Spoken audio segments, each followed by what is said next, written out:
Your brain is literally wired to make you feel like a failure. And I don't mean that as a metaphor. I mean there is actual documented neuroscience behind why you look at someone else's engagement post, their promotion, their new house, and feel this quiet, sinking feeling in your chest, like you missed a train you didn't even know was leaving. That feeling? It's not weakness, it's not jealousy, and it is definitely not proof that your life is off track. It's actually one of the most misunderstood psychological experiences a person can have. And once you understand what's really driving it, honestly, it changes everything. Okay, so when was the last time you were just scrolling, minding your own business, and you saw someone's announcement post, a wedding, a baby, a new job, whatever, and felt that thing? Not full on jealousy, not resentment exactly, just that hollow little ache, that, wait, where am I in all of this feeling? Maybe you're in your late 20s and you're still figuring out your career. Maybe you're in your 30s and you're not married yet, or you don't own a home, or you haven't made it by whatever invisible standard got installed in your brain years ago. Maybe you're even further along and you still feel like everyone else got a head start on a race you didn't sign up for. I've been there more times than I'd like to admit, honestly. I used to think something was fundamentally wrong with me. Turns out something was just fundamentally misunderstood. So let's actually talk about the real psychological truth behind why you feel behind in life. Because when you understand what's really happening, you stop being its prisoner.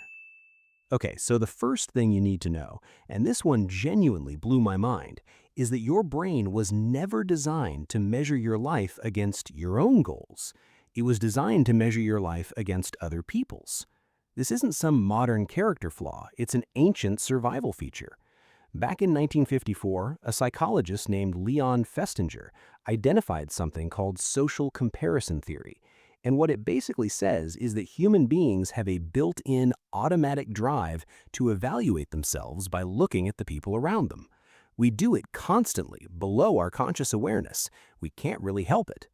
And look, back in the day, that made total sense. Knowing where you stood in your tribe, who was stronger, who had more resources, who was more skilled, that literally kept you alive. But here's where it gets kind of dark. Our comparison pool used to be like 150 people, your village, the people you actually knew. Now, it's billions. You're not comparing yourself to your neighbors anymore. You're comparing your behind the scenes to the entire world's highlight reel, in real time, every single day. Crazy, right? Imagine if a Stone Age human had to process the achievements of every person on Earth at once. They'd be completely paralyzed. And honestly, in a quiet way, so are we. So the feeling of being behind isn't evidence that you are behind. It's evidence that your ancient brain is overwhelmed by a modern world it was never built to handle. That's not a character flaw, that's a hardware mismatch. And once you see it that way, it's a lot easier to stop being so brutal with yourself. Okay, here's the second thing, and this one runs even deeper. Before you were old enough to question anything, you absorbed a script, a timeline, an invisible checklist of what your life was supposed to look like and when. Finish school by this age, job by that age, married, house, kids, retire. In that order, on schedule. Psychology actually has a name for this. It's called a social clock. It's the internalized timeline your culture handed you, and most people follow it their whole lives without ever stopping to ask, wait, who actually wrote this? Did I ever agree to this? And here's what's wild. Developmental psychologists, people who built on the work of Erik Erikson, have shown that these timelines vary enormously across cultures and generations. What counts as on time in one place is completely unrecognizable somewhere else. But we treat our own version like it's gravity, like it's oxygen, like it's just the way things are. It's not. It's a story. A very old, very loud story, but a story. Here's a quick gut check I want you to try. Ask yourself, if no one could ever see my life, if no one knew my age, if there was no audience, would I still feel behind? Honestly, most of the time, the answer is no. The feeling of being behind almost always needs an audience to exist, real or imagined, and that tells you everything about where the pressure is actually coming from. Now, this next one doesn't get talked about enough, and it's kind of uncomfortable, but it's so important.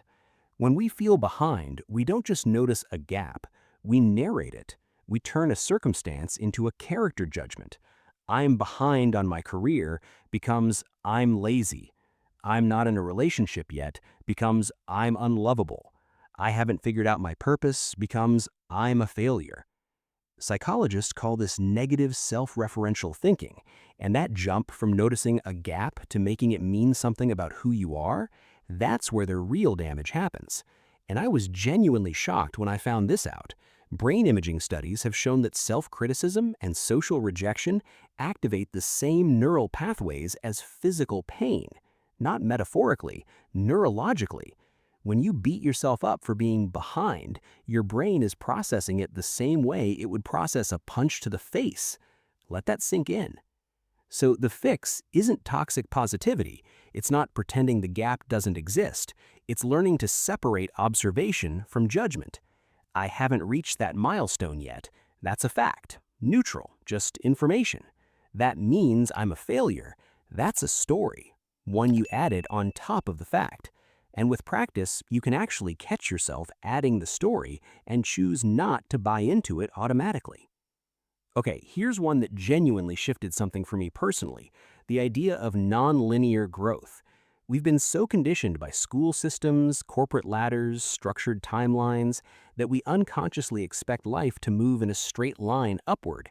You study, you graduate, you grow, you succeed, year after year, a little further along. Neat, orderly. But that is almost never how real, meaningful human development actually works. Research in psychology and neuroscience show that the most significant periods of personal transformation almost always come after long stretches of apparent stagnation or even regression. Psychologists sometimes call these threshold experiences, periods where nothing seems to be happening on the outside, but on the inside, enormous restructuring is taking place. Think about a caterpillar in a cocoon. From the outside, nothing, just sitting there, looks like nothing's happening. From the inside, everything is changing. I know people, quietly remarkable people, who hit their most meaningful milestones in their 40s, 50s, even later. Not because they were slow, because they were thorough, because their path needed more depth before it could offer more height. So if you're in one of those confusing, quiet seasons right now, where nothing seems to be moving, I want you to seriously consider the possibility that you're not stuck. You might just be incubating. There's a fifth thing here that's a little uncomfortable to sit with, but it's necessary. When we feel behind, we're almost never living in the present. We're living in a future that hasn't happened yet, a hypothetical version of life where we've arrived, where things are sorted, where we finally feel okay. And because we're mentally always 5 years ahead of ourselves, the present always feels inadequate by comparison.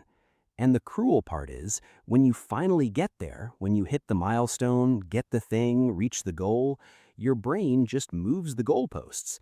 That thing you thought would make you feel caught up, it becomes the new baseline, immediately. And a whole new set of things to feel behind on appears out of nowhere. It's not a milestone problem, it's a mechanism problem. The finish line keeps moving because the piece you're looking for was never at the finish line. That doesn't mean ambition is bad, I'm not saying that, but learning to find some okayness in the present, in a messy, incomplete, still figuring it out present, that's not giving up. Honestly, that's one of the most psychologically advanced things a human being can do. And the last one, I think this might actually be the most important. The feeling of being behind is almost never inseparable from the feeling of caring deeply. Think about it. People who feel behind aren't indifferent people. They're people who want things, meaningful things, connection, purpose, contribution, growth. The fact that you feel that ache at all, that's evidence of a rich inner life, of values that actually matter to you, of someone who is taking their own existence seriously. Research shows that people who feel absolutely no pressure around their own development often lack strong intrinsic motivation or a real sense of direction. So the discomfort you feel isn't your enemy, it's your compass, slightly miscalibrated by comparison and inherited timelines, but still fundamentally pointing towards something real inside you. So here's what I want you to actually take from this.